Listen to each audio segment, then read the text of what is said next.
here's the next thing I want to talk about with you. If I can figure out my screen share situation here. I wanted to touch base on this with you, right? Because I want to talk about the Cubs for a second before we deal with our last topic, because FanGraphs has been dropping their Zips projections, Dan Szymborski's projection system, right? Which is always like a really fun, at least to me, portion of the off season, because it gives you an opportunity to kind of reflect on, here's like a barometer of where our roster is at for the teams that you follow. And obviously there are going to be times when projections for guys are great and work out really well. There are going to be times when projections are less accurate. But I did like a triple take looking at projections for the Cubs lineup.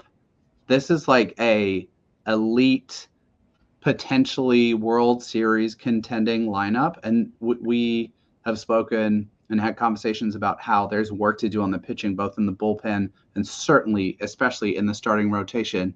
But I think it was last episode where we spent time covering the Kyle Tucker trade. But right. I just can't believe how robust the Cubs lineup projection is. There's not a position projected below 2.5 WAR. The corners there with Michael Busch and Matt Shaw, who Zips likes to be a solid regular already. And then the middle infield and entire outfield is just absolutely incredible. So just I guess, like, does this surprise you in the same way that it surprised me? Because I guess I like what the Cubs have done this offseason. I think we've both talked about that quite a bit, how aggressive they've been, and I hope they keep that up. But what's your take on taking a look at how their lineup stacks up projection-wise? So how does this translate to wins, losses? Like, does it have a projection for that?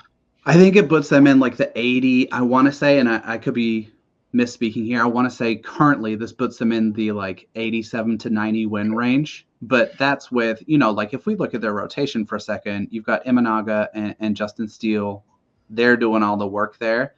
You don't want Boyd as your third best starting pitcher. You certainly want to add like a playoff caliber starter, and they were linked to Jesus Luzardo. They've been linked to Luis Castillo this offseason. I think they're at least part of the Crochet discussions. And so if you imagine adding potentially another like 3 WAR starting pitcher, then you're starting to get into like probably the like 90 to 95 win range. So the one that jumped out to me that I did a double take on immediately was Pete Crow Armstrong as a 4 win guy. And Matt Shaw, like, I think these are high end. Like, if we're optimistic, a lot of these are that range. But I do think that sometimes when you add a proven winner to your roster that's still relatively young, you certainly have the chance. And the NL Central is just going to be weird, because you never know how the Brewers are going to be. They continue to trade their best players and get better. The Pirates, the Reds are up-and-coming teams, right? The Reds make that deal for Lux yesterday and give up a draft pick to the Dodgers, and then now the Dodgers are going to turn that into a top 100 prospect. And we love Mike Sirota on this show. We love Mike Sirota coming into the draft last season. But I think the Pirates and the Reds are going to be better. The Cardinals aren't going to be down forever. Right. And so the Cubs, I mean, you look at their lineup and you say that team could certainly win the Central. But then I think you look at any of those rosters and say, oh man, that team could win the Central. So when you look through it with a sense of optimism, I think that's very fair. But when you get realistic about it, to think that Pete Crow Armstrong is going to do that this quick, Matt Shaw is going to do that this quick, Suzuki's going to stay healthy enough to be a 3.5 WAR player.